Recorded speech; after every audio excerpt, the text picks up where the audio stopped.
Hello and welcome to Unleashed. I'm your host, Will Bachman. Unleashed is produced by Umbrex, and if you want to sign up for the weekly newsletter for the show, which I send some additional bonus material, you can go to umbrex.com/unleashed, and that link is in the show notes. I'm really excited to be here today with Dori Yona, who is the founder and runs the firm Simple Closure. They help companies shut their doors. So, Dori, welcome to the show. Thanks for having me, Will. Appreciate it. So that was probably an inadequate intro. Give us a better, more complete description of what Simple Closure does.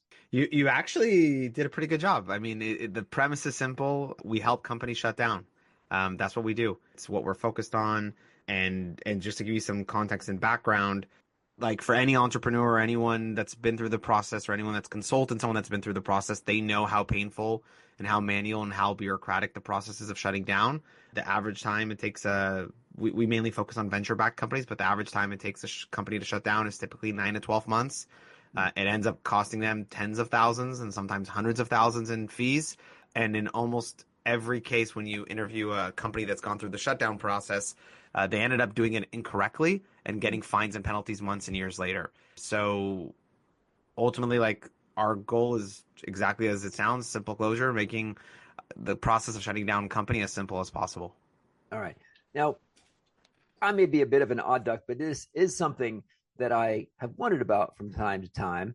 So I was really thrilled to hear about what you guys do, because we hear about some company going bankrupt or something or shutting down. I always wonder, like, man, what actually goes on? Who is going to be around to kind of close out the books for the new year, to pay taxes, to do whatever? And you probably need at least one employee, and that person has to be on payroll. So who's going to run the payroll? Do they run it for themselves and then, closing the books and just closing out, all of the state, agency, you have all these things. So I'm curious, give us maybe an overview of all the major categories of things that have to happen to shut a company down. And then we can kind of do a deep dive into one or more of those. But what's kind of the overview of the major categories of things? Yeah, sure. So for those that, have not been through it or don't have experience, it's what makes shutting down so difficult or complicated is that you actually have to quarterback and coordinate multiple moving parts in order to come to the finish line where your company shut down. And those moving parts are, for example, the state which you incorporated with, the IRS, your lawyers, your accountants, your payroll provider, every vendor that you've worked with, service providers, investors, payroll state departments. The list goes on. I think we have like 20 to 30 entities that you kind of, or verticals that you have to kind of quarterback and consolidate in order to properly shut down the company. And the truth is, if like you miss one of them and you don't do one of them correctly, you end up not properly shutting down the company, and it drags on and on and on.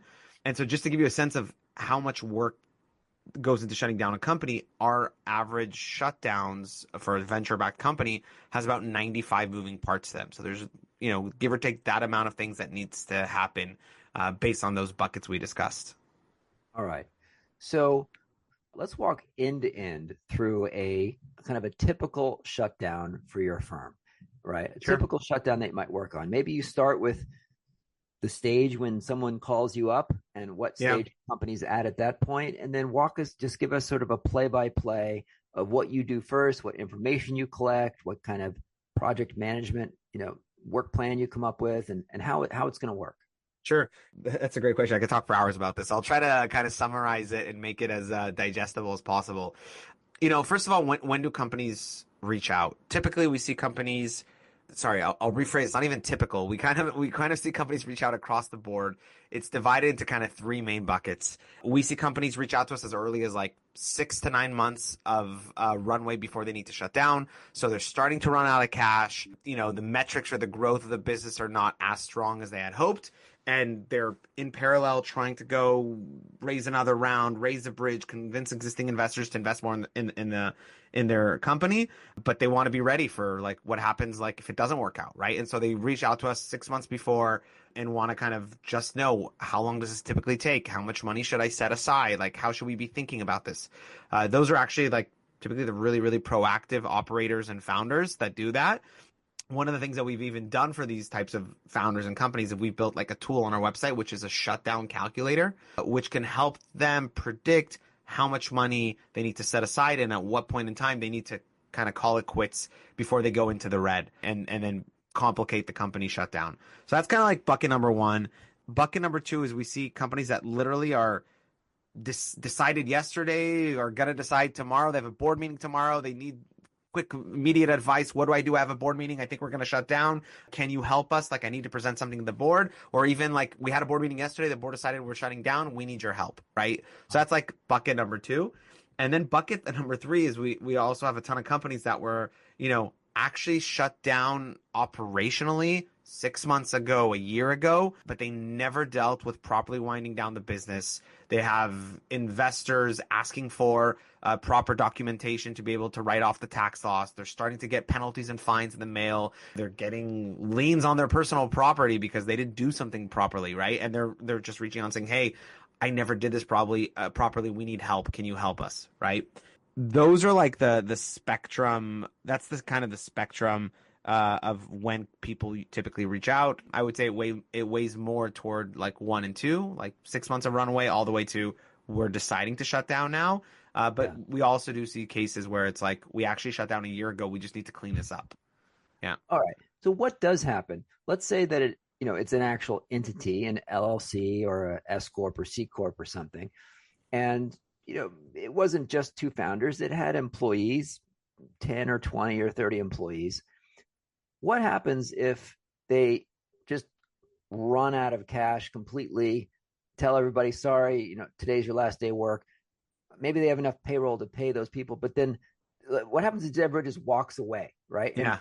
And they don't shut down at all. They just go on and do something else. Who gets the fine? It's an entity, right? So it would be this LLC that gets the fine, but does the state go after the owners of that entity, or what happens with the fines and so forth? Yeah, so that's a great question. It's not so easy to walk away. You maybe feels like you can walk away and go to sleep at night, but it'll come back and haunt you. That's what happens. You're right that you have the entity that is there from a legal perspective to protect the board members and the investors and the founders. But there are certain things that if they are not shut down properly, it actually pierces the corporate veil. What is that? Payroll wages, payroll taxes, state taxes and fees, depending on the state. Those are things that if you don't properly wind them down, they actually pierce the corporate veil, and the board and the founders could be personally liable for those things. And again, I'll talk about what it means to pierce the corporate veil for a second, because I know that sometimes it's not a term that everyone knows. But in a sense, to your point, you have the entity, it's there to protect you. And so if anything happens, no one can come after Will. They come after Will's entity, and there's a separation between Will and his entity.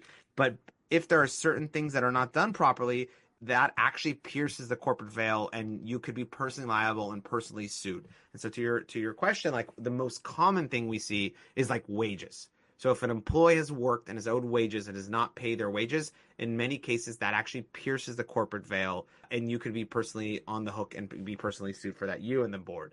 So that's an example, and that's why we very much, again, we don't really have companies that say I'm just going to let it sit. It doesn't really happen. There's the people that come to us 6 months or 12 months later that want to shut down. Maybe they were the ones that said, I'm just going to let it sit and hope this problem disappears. But in reality, it doesn't disappear. You've built a company, you have a liability toward your shareholders, toward your investors. Like, I'll even give you an example. Like, your investor lost money in this company. They want to be able to write off that loss. Like, if you don't properly shut down, get the paperwork, dissolve, send them the summary of the certificate of dissolution, they're going to have a hard time to write off the dissolution, to write off their loss. And so they're going to come and say, even if it's not the state hounding you, and even if it's not like, the piercing the corporate veil, you have a relationship with these investors. You might want to start another company and raise money from these investors again. And so, you want to make sure that this is done right, so that you don't have these loose ends and these disappointed, stakeholders in the company, from vendors to investors to state departments to payroll departments. They're going to continue to hound you and try to figure out, what went wrong, and try to recover their money. So it's really, really important to go through a proper wind up process when you go through the business, and it's unfortunately coming to an end. So let's talk through in a little bit of detail how some of these things get done. So you Sure. mentioned payroll. Let's start there.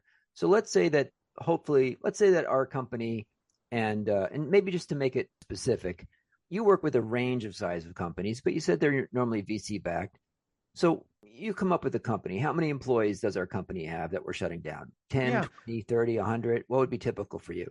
So what we typically see is like our run of the mill companies, like a seed stage company, raised a few million.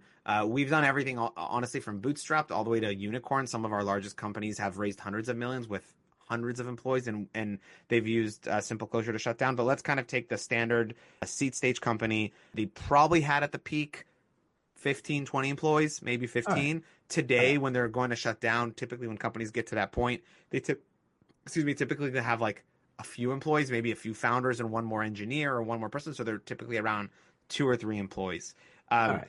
and so to your question, when they come to you, what we need to understand in order to properly shut down the company is, first of all, who is currently on payroll, All either right. full-time or contractors.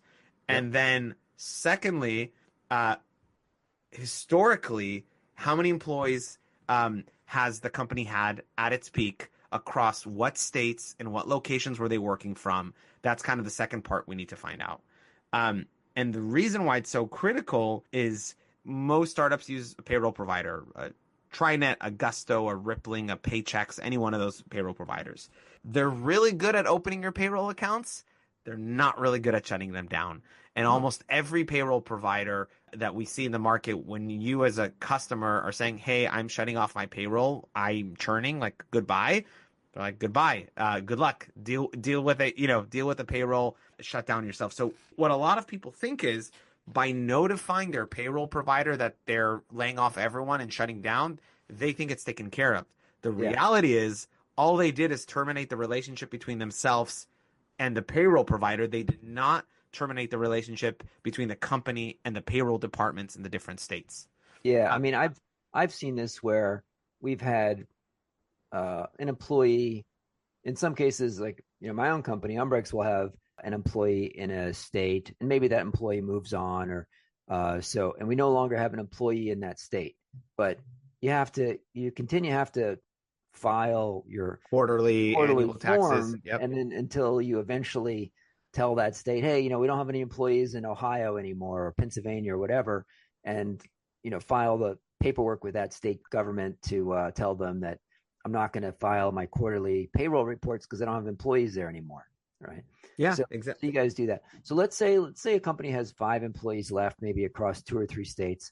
What would you do as simple closure to help close that out? Yeah. So the first thing we would do is during the onboarding process of Simple Closure, we ask for your HRIS census. So that's the payroll census that gives us all the background and history of the employees. Where were they employed, on what dates and what states, across what jurisdictions. Typically, by the way, we have like integrations with like the Gustos and the Ripplings of the world. So, we try to make that process as smooth as possible. But we would get the HRIS census. We'd analyze that data. We'd first figure out who is a past employee versus who's an active employee, right? Mm-hmm. And the other thing that to keep in mind is if the ultimate goal is let's close out all these accounts and notify all these states. An Yeah, interesting thing is that every state operates differently. mm, Within a state, the different jurisdictions and accounts operate differently. So I'll give you an example. Let's say the company is a Delaware corporation, C corp, which is the typical venture-backed company, uh, and they have their headquarters in California because they have an office in San Francisco. Um, if you have your headquarters in California, you're actually registered with the Secretary of State of California as your headquarters for the business. But you're also registered with a separate department, which is the payroll, the world of payroll, yeah, um, in California. If you had employees working in California, and the sure. thing is, none of them communicate with each other. So you think that by going and shutting down the California Secretary of State, you're Oh, also shutting down your payroll department accounts, but you're not. They actually work completely independently. They don't communicate with each other. And then I'll even tell you more than that. Within the world of payroll, excuse me, on average, we see that every state has 2 to 3 separate subdepartments within the world of payroll. So one is like the unemployment department, one is the Department of Labor, one is the paid family leave fund. None of them communicate within each other either. So Huh. actually, if you had a headquarters in California and employees in California, in that case, you're maybe notifying 3 to 4 different entities that are all in California. They're all tied to payroll to some extent, but they all operate independently, which is what makes it so difficult and challenging because you think you're done, but you actually, it's one of those things in general shutting down. It's one of those things where you don't know what you don't know. I'll just throw one more curveball. If you're in San Yeah. Francisco, there's a separate department for employees that work in San Francisco. So that's like the level of complexity that needs to be thought through. And then to your point, like we separate between active and non-active employees, we can start shutting down that counts for the non-active employees because that's it. There's no more taxes to be paid in that state because they're not active. But what about the active employees? And are the active employees full-time employees or contractors? If they're contractors, you have to start thinking about 1099s and how do you issue them your last the collect their W-9 to issue their last 1099 before the company goes out of business because they need that to file their taxes, the contractors. And the full-time employees. Yeah, go How ahead. does that work, by the way? So normally you issue your 1099 in January for the year before. But if a company is just going to shut down, and let's say it's March, would you issue the 1099s right there and then, or do you have to No, wait till next you January? you still issue at the beginning of the next year, but you Yeah. gather all the data in advance and you have all the information so that it's ready to be issued, and you prepay whatever accounting fee to be able to issue those things so that you can shut down and move on. But that still gets issued in the new year typically. So you'd be using one of these 1099 services or something, and you would kind of have it all preloaded with, Yep. yeah. Usually it's your CPA that's been doing your 1099s until now in your books. Typically they everything is transferred to them prior to shutting down or in the process of shutting down, and they pre-charge you whatever's needed to issue the 1099s in the new year, and that's how it's typically done. But it's not typically issued in the year you're currently still in. And Um, yeah. as simple closure, have you guys built some kind of API or process to connect and do this more automatically with Yeah, the different states? you're exactly spot on. Look, I think the premise is our goal is to build a TurboTax of shutting down. We're building a tech. No, seriously, you're laughing, but that's what our goal is. Like, just to give you a sense, every year in the U.S., there's between 700,000 to a million companies that shut down. Hmm. Like, that's a really, really big number and a big problem to solve. Our goal is to be the TurboTax of shutting down so that any company at any stage in any jurisdiction, if they want to shut down, Simple Closure is the go-to platform. That's what they think about. The only way to accomplish that is by building software-led solution. We're not building a service business. We're not building, a service business. We're building a technology solution to scale, and the only way to be the TurboTax is by building software to automate and scale that process. So exactly to your point, what makes, by the way, closing out payroll just if we're touching on payroll departments so complicated is that each service provider, each state agency has a different process. Some are fax, some are phone calls, some are emails, some are online forms. So we understand all of that, and we've actually built automations to automate those things. So forms are pre-filled and populated and sent out automatically via fax, via different methods. We have technology that that is able to streamline and automate that process because we'll never achieve the vision of being the TurboTax of shutting down if we don't build technology to support that. So yes, What we do you do do. for the phone calls? Do you have some kind of AI bot to make the phone call on your Yeah, behalf? we're actually phone calls is the least common, so it's been the lowest Uh, priority in terms of what we're focused on. A lot more common is like online forms and faxes and mail, and so there's a lot of yeah. APIs and things for that. But phone calls, I think like if it was a priority, we'd probably already have a solution there. There's so many AI solutions today. I see like literally outbound SDR AI calls that call like if they can do that, like they can definitely call in and give some basic account information and ask to close it. Yeah. Okay, so let's move on from payroll. Let's talk about just various different kinds of subscriptions and services. Like the company has, let's say, DocuSign. They have email. They're paying, Google for their email. They're paying DocuSign. They're paying, whatever their website provider, their, SiteGround or whoever. Yeah. So Yeah. what about shutting down all those kinds of just repeated services, ongoing services? Yeah, so that's a great question. This is a lot of the stuff that actually happens in the windup of the company. So this is called the windup phase. Maybe I'll take a step back and explain is, I think is one of the first questions you asked and we didn't touch on it, but like what's the high level Oh process yeah. of shutting down a company? There's actually, we'll talk about a Delaware corporation, given the majority of startups are Delaware corporations, but every state and type of entity differs a bit. But if we talk about a Delaware corporation, there's at a high level three main phases to shutting down a company. The first is dissolution, the second is wind up, and the third is shutdown.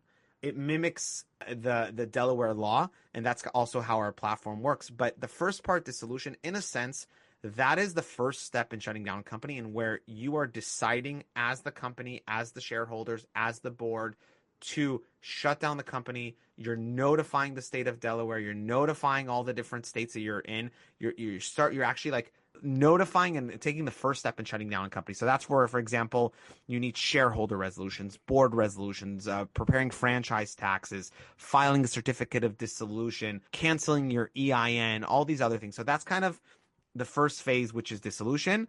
And then the second phase is actually really interesting. Delaware law gives you a period of up to 3 years to wind up your business and affairs. Now, Hmm. obviously, no one wants to really take 3 years, and there's no reason it should take 3 years. But Delaware, from a logical and a business-friendly perspective, they say, hey, if you decide tomorrow morning to shut down, first of all, we want to know as soon as possible. Second of all, we can't expect you to shut down overnight. It takes time to shut down. You have to unwind the payroll, and you have to pay out vendors, and you have to collect invoices. And what about accounts receivable and accounts payable? And what about selling your office furniture and your equipment and all these things? So that's the period where it's the wind up, which you started actually digging into, which is like, what do you do with payroll? What do you do with vendors, right? So that's kind of Hmm. after you dissolve is what you move to the wind up phase. And then the last phase is the shutdown phase, which is kind of like tying the bow tie on top, where it's after you wound up all the business, after you've done all the legal documents, that's where you'll file your final tax return. You'll distribute, if there's any money left over in the company, that's where you'll distribute it to investors or creditors through that process. And then you'll eventually close out the bank accounts and, all that's kind of one of the last things to be closed. Yeah. And you'll send out your investors and shareholders documents that certify the company's been closed, where they can go and write off that loss. So that's kind of like at a high level, the three phases. And so we're now talking about the wind up phase, which is the middle phase, which is, to your point, like payrolls in there. The other thing that's in there is, as we said, vendors. So when it comes to vendors, it's really important to get an export of all the vendors that you've ever worked with or ever paid with, all the contract you've had with vendors. And then you have to start diving in and trying to understand who are the vendors that are just month to month, and we can go in and cancel. We can go in and just, close the account. Typically, most of them, the ones that are month to month, are just like virtually online. You can just go do it. Versus, what are the contracts that I have annual commitment, and I pre-committed to, I don't know what I'm using. Let's just take 3 year a 3 year, $20,000 a year commitment to this something.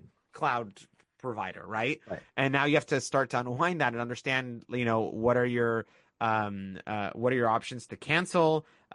Will they expect money if you cancel? Will they be flexible? What happens if you don't have money to pay that out? And so there starts a unique process of unwinding like vendors. So it really depends on the type of vendor and the commitment to that vendor. But all of these things are things that need to be done when a company goes to shut down.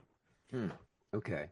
So what typically, I mean, or maybe there is no typical. So for those sorts of things with some kind of service, maybe it's your CRM system, your email, a Gartner, some kind of research service. They often are trying to sell you a 3 year thing will give you a 5% discount, or the rates won't go up or whatever.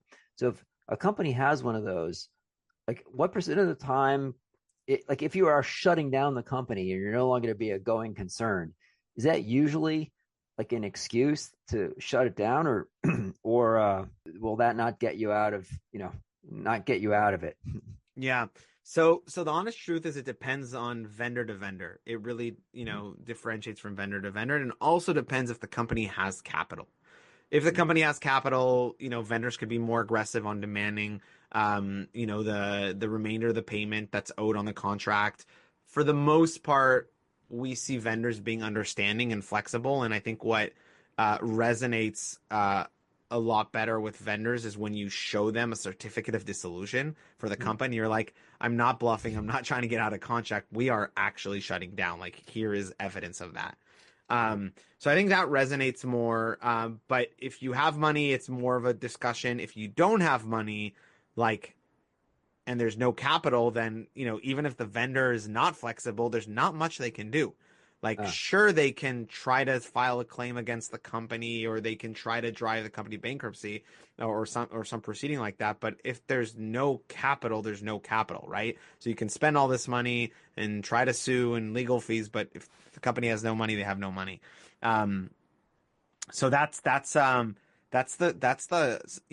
actually part of the harsh reality we see with vendors, where vendors in many cases actually extend credit. And, a lot of vendors charge in arrears, and a company might get to the finish line with literally no capital. And it's a painful process for vendors as well. Like vendors that, some of them are SMBs, even some of them are consultants and contractors to some extent, or like, they're a company, but they're a one-man kind of consulting. So that's their livelihood. And we've seen very, very painful conversations with vendors that, they did this work, they are owed, 10 grand, and they just can't collect on it.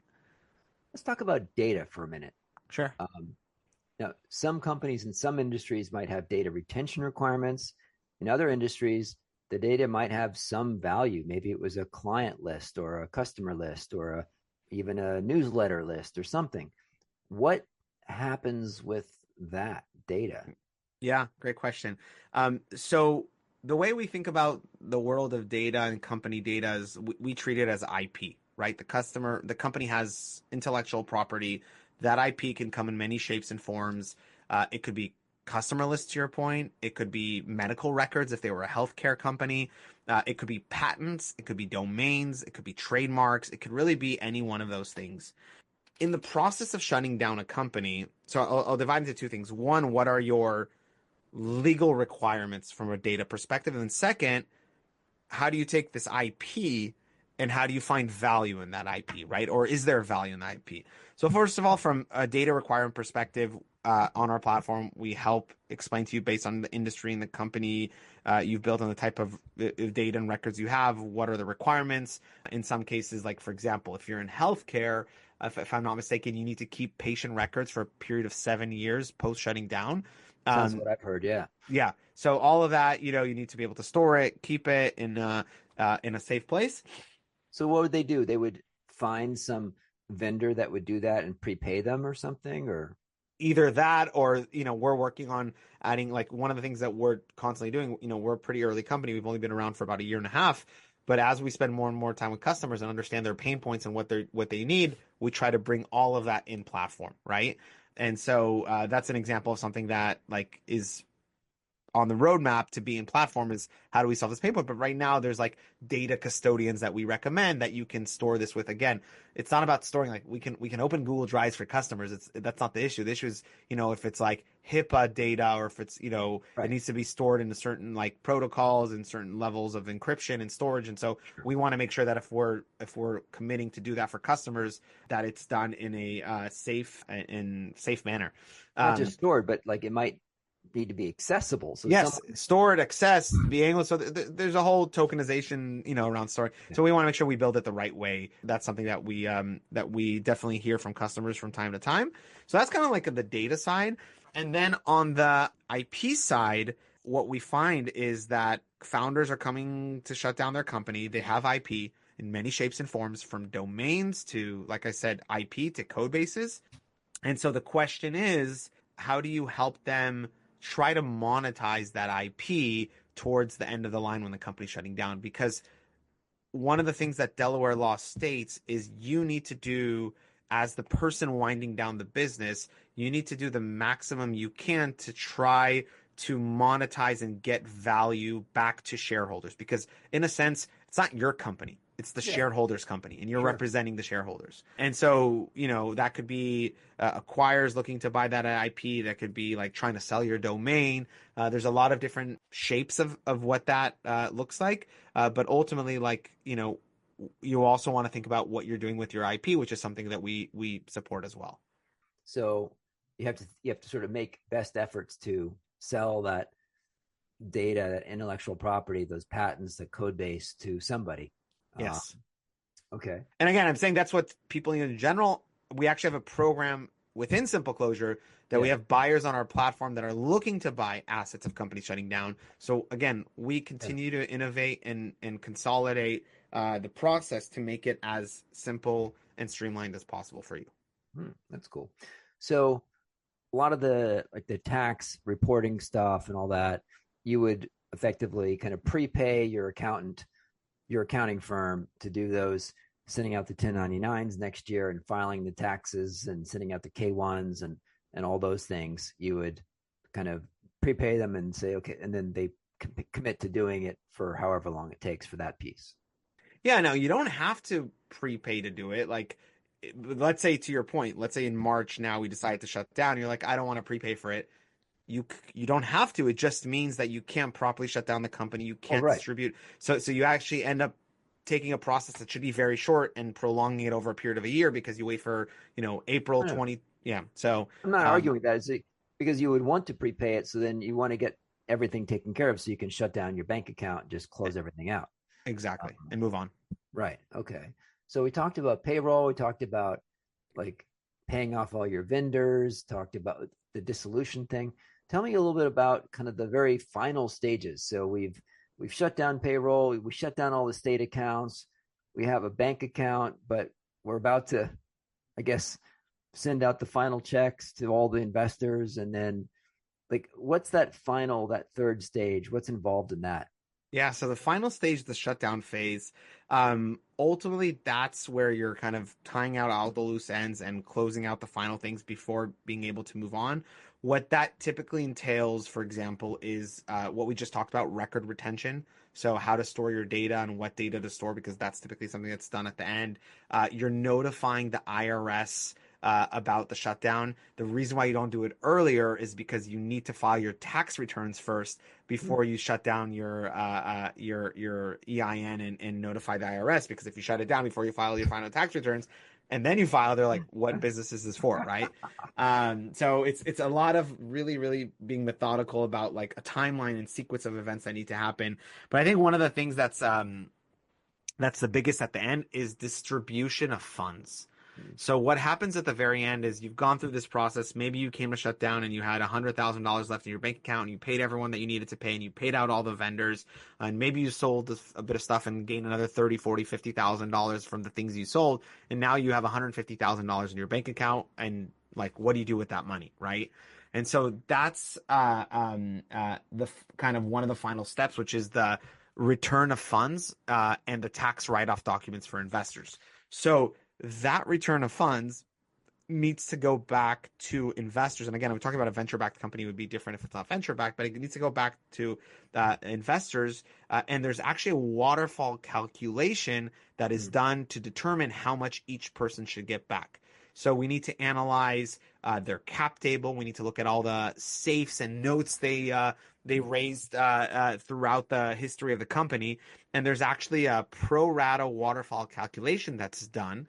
And so you can't do that calculation until you paid everything, you paid all your taxes, you did everything, and now you know, okay, there's exactly $151,000.42 left in the bank account. Now that dollar amount needs to be distributed. If you do it early and it ends up being not accurate, you end up being stuck with more money. What do I do with this money? And so that actually gets done at the end. So once you've gone through the process, you've closed up shop, you've taken care of all your responsibilities, you've paid out all your bills, you've sold all the things you've sold, you can go and start the waterfall calculation. Like I said, it's calculated on a pro rata basis.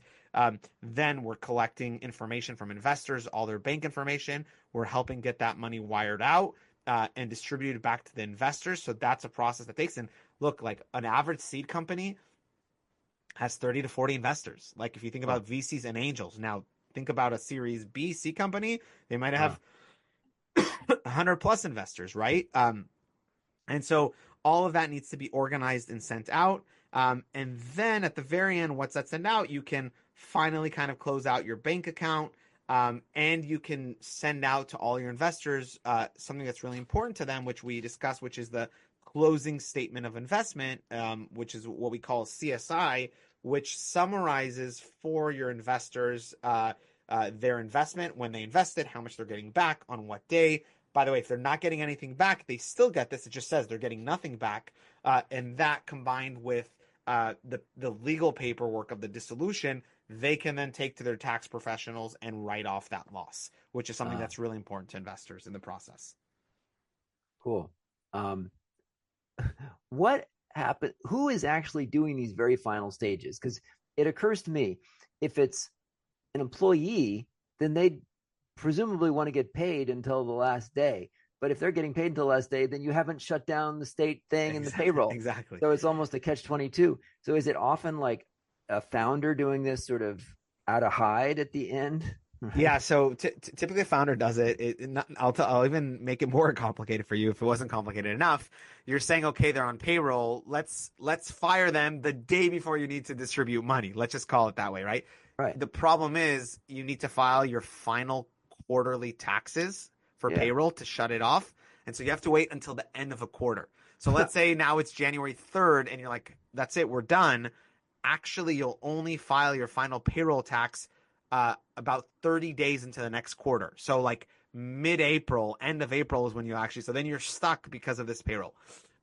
So it just shows like how, again, it's one of those things where you don't know where you don't know, you don't know what you don't know, and you don't think about these things, and that's our bread and butter. And well, last year alone we did over 500 shutdowns. What? Holy smokes! 500 shutdowns. It was a big year. So in that case, what we typically see founders do is we can help them estimate like how involved they need to be and for how long. So let's say like, hey, like this is a pretty simple case. Like in 30 days, you're out of here, right? Like we won't need you anymore. So what a lot of times founders do is they will prepay themselves either as a severance package on their payroll, or even a 1099 themselves, a bulk sum, which is like prepaying the next 60-day salary, prepaying it, and then they're hanging around. Look, it's part of their duties as a founder. Like they need to do this, and obviously, if it takes time from them, they can't do other opportunities, then it's a business expense. As hard as it is and as painful as it may seem, like it is a business expense that needs to be taken into consideration. So that's what we typically see. So I'm curious about your go-to-market. Are you doing a lot of work kind of by referral from VCs? Like is a lot of your stuff almost a wholesale coming from VCs where you might do multiple shutdowns for that venture-backed firm? Or where are you getting a lot of just inbounds directly from your website? You're probably not doing outbound calling and saying, are you guys going to fail anytime soon? So where is your business coming from? Yeah, great question. So you're right about that. It's not like a typical outbound sales motion where you guys thinking about shutting down. You're cold emailing or cold calling into a company and trying to convince them to use Simple Closure, right? Partnership has been we have multiple channels in which we've invested on the go-to-market side. I would say that partnerships has definitely been a large driver for us. The way we like to think about it is like, when a company needs to shut down, who are they talking to? Where are they going to ask for advice? And who are they relying on for that? And our goal is to partner with those companies, firms, entities, call them whatever you want. In your example, like VC is a great example. When a company's shutting down, a lot of times investors know about it first, or a founder is going consulting with their board or their investor about what to do in this case. And so we're definitely investing in like channels that we think we can meet the customer at the right moment in time and be there for them as we build our brand. I think like we're going to be spending a lot on building out the brand and the presence of the company and what we do, because it's a lot about trust, and we want to be, like I said, the TurboTax of shutting down. And so we want to be able to build that brand reputation, but to get there, we're definitely invested in partnerships and building out that motion. All right. Dori, this has been so cool. Where can listeners find Simple Closure online if they are in that unfortunate position of wanting to shut down their firm? Yeah. Again, if you're in that position and you just want to get some advice or pick our brain or have a conversation, we're always open to it. or if you know someone that is maybe going through it, it's pretty simple. Simpleclosure.com. You can get more information and actually start the process immediately on our website. If anyone needs to reach me directly, it's Dori@simpleclosure.com. I'm also on LinkedIn and on X, Dori Yona on LinkedIn and on X. So we're here. We're here to help founders. Like that's ultimately what we're doing. Like one thing that I do want to say is to end on this note is we're obviously like helping companies shut down, but what drives the team and what's the mission of our business is not shutting down companies. It's helping founders and operators have the peace of mind to move on to what's next. Ultimately, like entrepreneurship is a community, is an ecosystem of repeat founders and repeat businesses.